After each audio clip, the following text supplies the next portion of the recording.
আমার মতো ভর্তা পাগল কারা কারা আছেন তাড়াতাড়ি এসে বসে যান ভিডিওটি দেখার জন্য।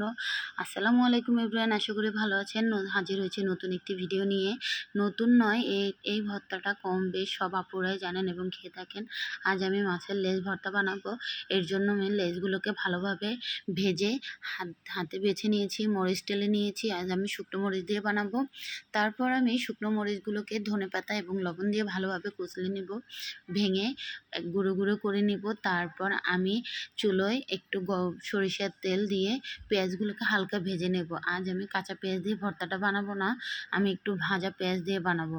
পেঁয়াজটাকে কিন্তু বেশি ভাজা যাবে না, হালকা করে ভেজে নিই।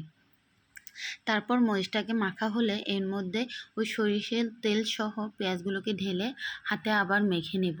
হাতে ভালোভাবে চটকে নিলে কিন্তু ভর্তা খেতে খুব ভালো লাগে। ভর্তা যত মাখা হয় তত কিন্তু স্বাদ বাড়ে। আপনারা কি জানেন তা জানি না, তারপরও আপনারা কমেন্ট বক্সে জানাবেন আসলে সত্যি কিনা। তারপর আমি মাছগুলোকে যে বেছে ঝুরি করে রেখেছিলাম ওগুলো ঢেলে দিব। তারপর হাতে একসাথে ভালোভাবে সব উপকরণগুলোকে মিশিয়ে ফেলবো। এর মধ্যে সরিষার তেল আগে দেওয়া হয়েছিল, তাই আমি পরে আর মিক্স করিনি। আজ কিন্তু গরম ভাতের সাথে এই ভর্তাটা অসাধারণভাবে যাবে। আমার বাসার সবাই